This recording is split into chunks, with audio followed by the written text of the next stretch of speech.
to, reach out and bring other people in to hear their voice and how it relates to the story that we were trying to tell, and just put it all together.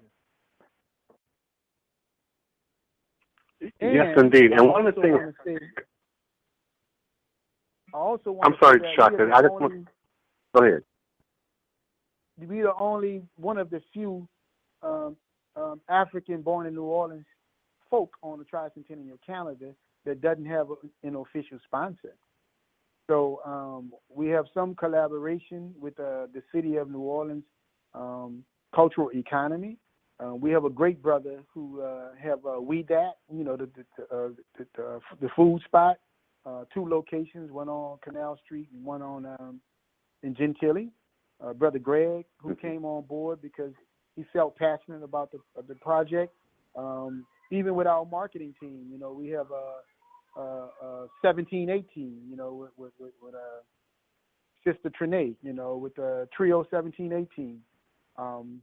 They came on board to assist us with the marketing, you know what I'm saying, and trying to get the word out.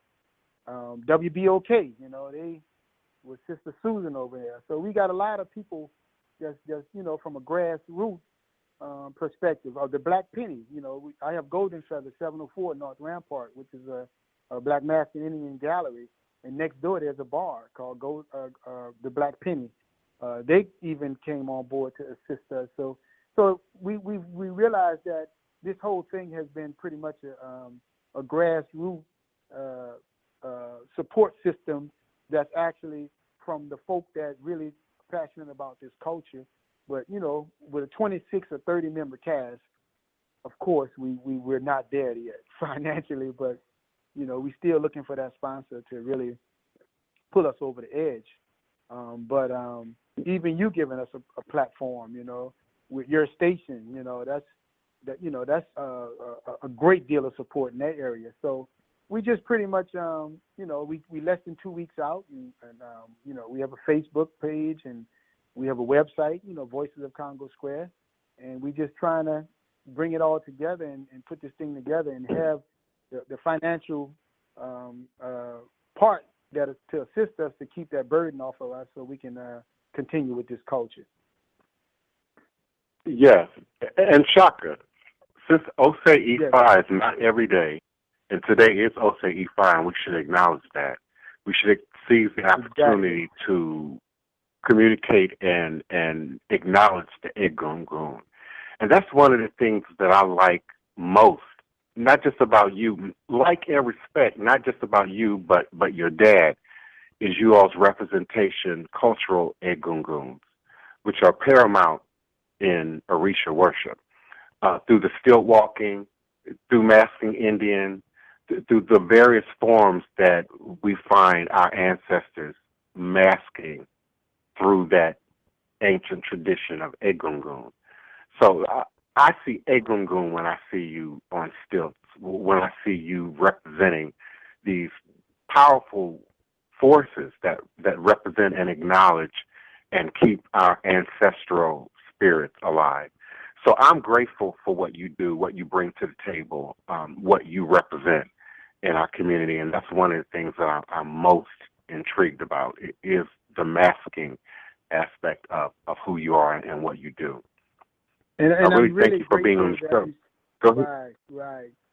And I'm grateful that you said that, because I noticed the same thing in you, because you know as well as I do, not all of the Black Masking Indians recognize that aspect of their culture. Not to say that anybody is wrong, of course, because everybody brings their own experience to it. So everybody is correct coming from their perspective and their voice in it. But once again, not everybody recognize exactly what it is that myself as well as you or contributing to this culture from that particular respect, because we knew that we were coming from an ancestral Egun aspect of it even before we were involved in this particular culture. And that's the beauty of it, to be able to have all of these different aspects. Also to have a group of people out there that really understand what it is that we're trying to do. Not trying to do that we're actually doing. So that's why this platform is so important, to have this show, your listeners actually see that some folk acknowledge that and how it relates to this particular culture that's so profound in this city.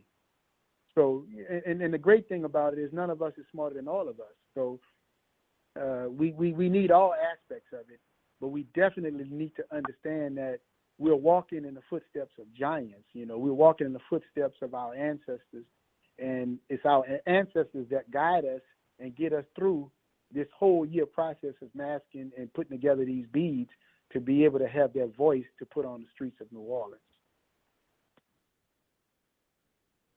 Ashe, give thanks. Shaka, I want you once again to make sure people know where to find you, how to buy tickets for Voices of Congo Square as we close out the show. Well, we have a Voices of Congo Square Facebook page. We have a Voices of Congo Square website, and even if you don't come to the show, that you can go to the website and donate to the cause to where we can make sure that this thing actually happens. I know it's going to happen. And you can go to Ticketmaster, Orpheum Theater Ticketmaster, or Ticketmaster.com and punch in Voices of Congo Square, and you should be able to buy tickets. It's a 1,470-seat theater. It's a beautiful theater. You're going to have a beautiful experience, and we're going to leave nothing with us. We're going to leave everything on the stage. So this is the only Masking Indian production on that level that ever happened in the city of New Orleans. So it's a very special thing to us as well as to the Tricentennial, because I refuse to believe that the 300 years of New Orleans history, that we didn't have anything to do with it. So that's what the production is basically about, our voice. And we certainly appreciate you for all the time and effort and energy and sacrifice that it has taken for you to make this happen. I, for one, will be there. I'll be right up front in the front row. So I'll be there to see the production and to share in this powerful experience. And I invite all of our listeners. This is an international broadcast.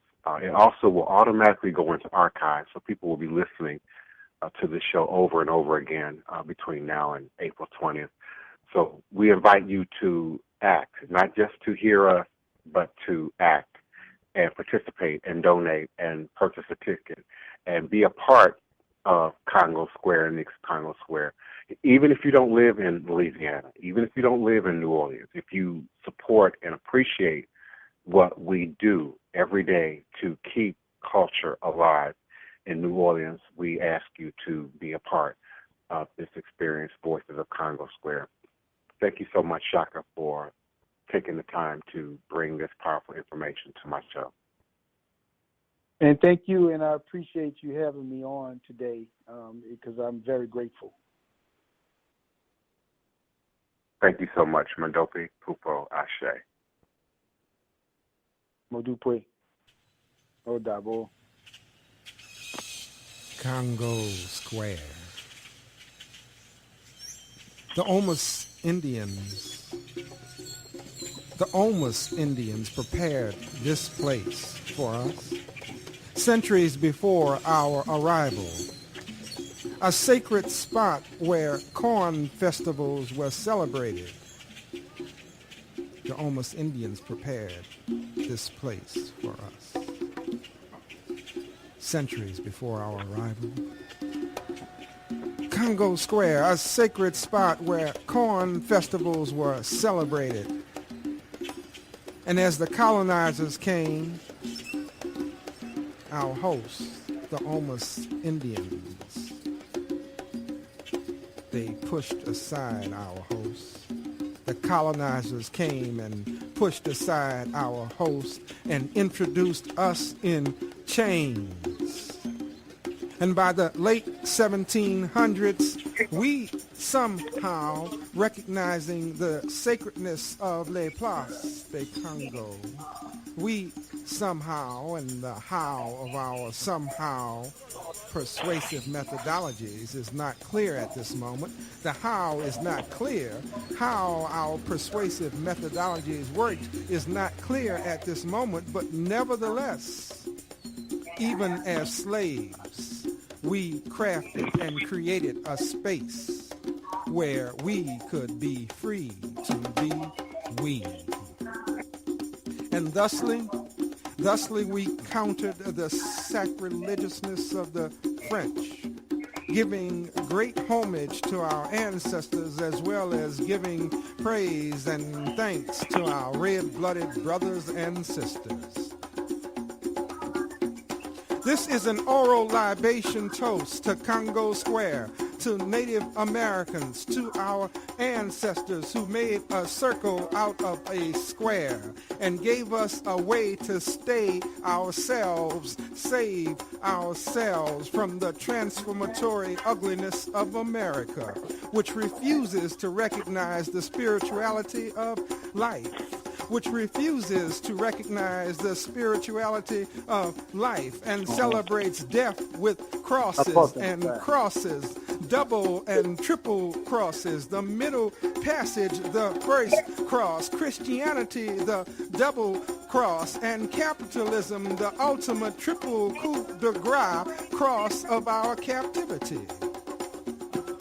But the terror of crosses notwithstanding, we sang, we beat, we be, we was and is. Hail Congo Square,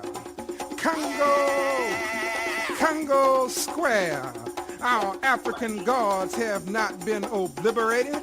They have merely retreated inside the beat of us. Inside the beat of us, our African gods have not been obliterated. They have merely retreated inside the beat of us until we are ready to release them into a world that we recreate.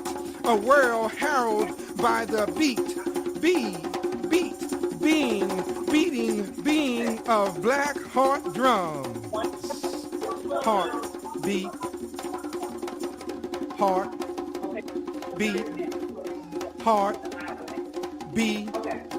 at this place, be heartbeat, be we beating place in new world space, being in place in new world, preserving our ancient pace. Our dance is the God walk, our music the God talk. First thing we do, let's get together, circle ourselves into community.